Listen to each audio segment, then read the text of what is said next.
कथा की शुरुआत उस समय से होती है जब अजमेर में राजा बीसल देव का राज्य था। बीसल देव के छोटे भाई मांडल जी थे, जो भगवान शंकर के अनन्य भक्त थे।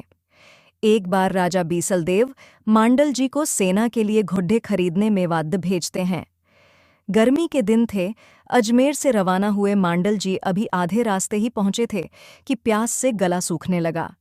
प्यास से परेशान होकर मांडल जी ने एक वट वृक्ष की छांव में डेरा डाला और सैनिकों को पानी लाने का आदेश दिया।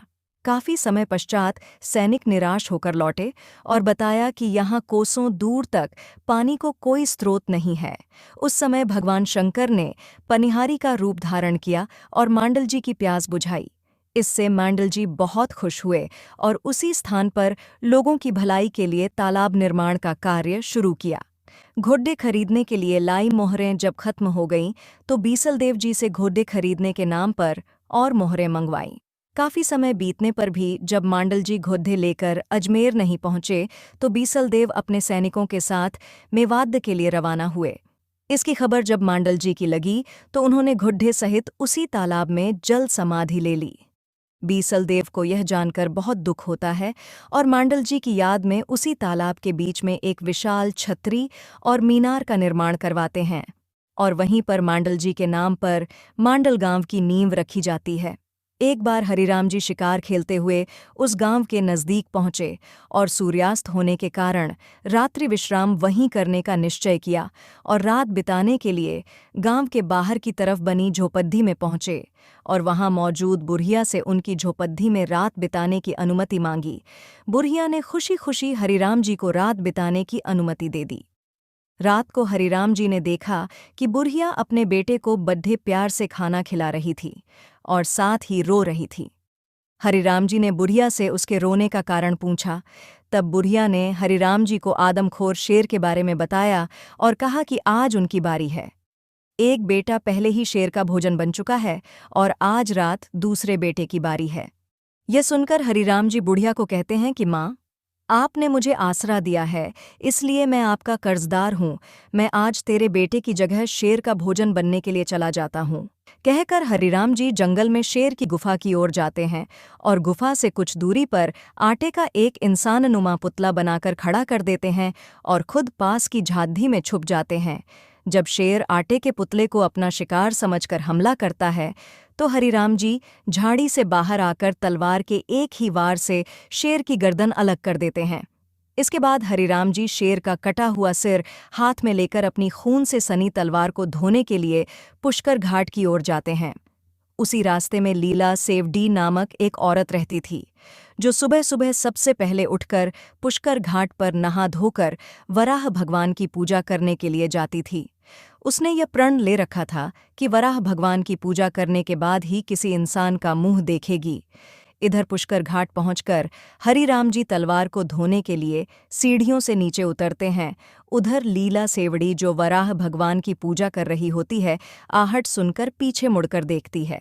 हरिराम जी अचानक सामने लीला सेवड़ी को देख हड़बड़ाहट में शेर का कटा हुआ सिर आगे कर देते हैं, जिससे लीला सेवधी को हरिराम जी का सिर तो शेर का और धड़ इंसान का दिखाई देता है।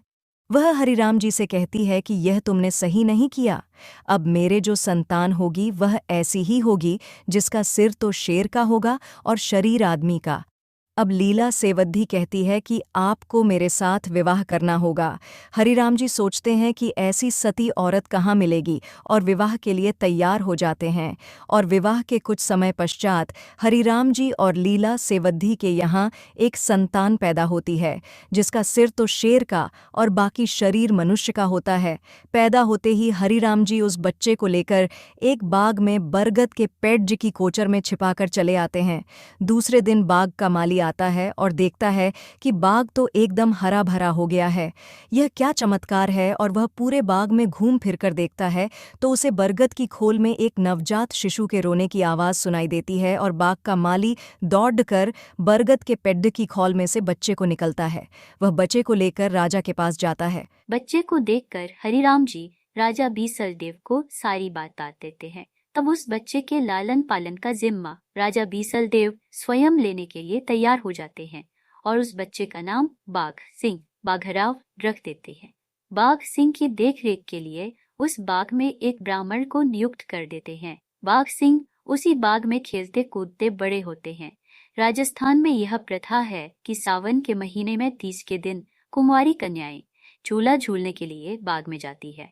यही जानकर उस दिन बाघ सिंह और ब्राह्मण भी अपने बाग में झूले डालते हैं। बाघ सिंह अपने बाग में झूला झूलने के लिए आई हुई कन्याओं से झूलने के लिए एक शर्त रखते हैं कि झूला झूलना है तो मेरे साथ फेरे लेने होंगे। लड्डचकियां पहले तो मना कर देती हैं, लेकिन फिर आपस में बातचीत करती है कि फेरे लेने से कोई इसके साथ शादी थोड़े ही हो जाएगी। कुछ लड्डकियां बाघ सिंह के साथ फेरे लेकर झूला झूलने के लिए तैयार हो जाती हैं और कुछ वापस अपने घर लौट जाती हैं। बाघ सिंह के साथ उसका ब्राह्मण मित्र लड्डकियों के फेरे करवाता है और झूला झूलने की इजाज़त देता है। उस दिन लड्डकियां झूला झूलकर अपने घर वापस आ जाती हैं। जब वह लड़कियां बद्धी होती है तब उनके घर वाले उनकी शादी के सावे लग्न निकलवाते हैं, लेकिन जब उनकी शादी के लग्न नहीं मिलते हैं तब घर वालों को चिंता होती है कि आखिर इनके लग्न क्यों नहीं मिल रहे हैं। लड़कियों के माता पिता राजा बिसलदेव के पास जाकर यह बात बताते हैं। राजा बिसलदेव एक युक्ति निकालते हैं और सब लड़कियों को एक जगह इकट्ठा करते हैं और उनके पास पहरे पर एक बूढ़ी दाई को बैठा देते हैं और कहते हैं कि यह बाहरी है, इसे कुछ सुनाई नहीं देता है। सारी लड़कियां आपस में खुसर फुसर करती हुई कहती हैं कि मैंने कहा था कि बाघ सिंह के साथ फेरे नहीं लो और तुम नहीं मानी। उसी का यह अंजाम है कि आज अपनी शादी नहीं हो पा रही है।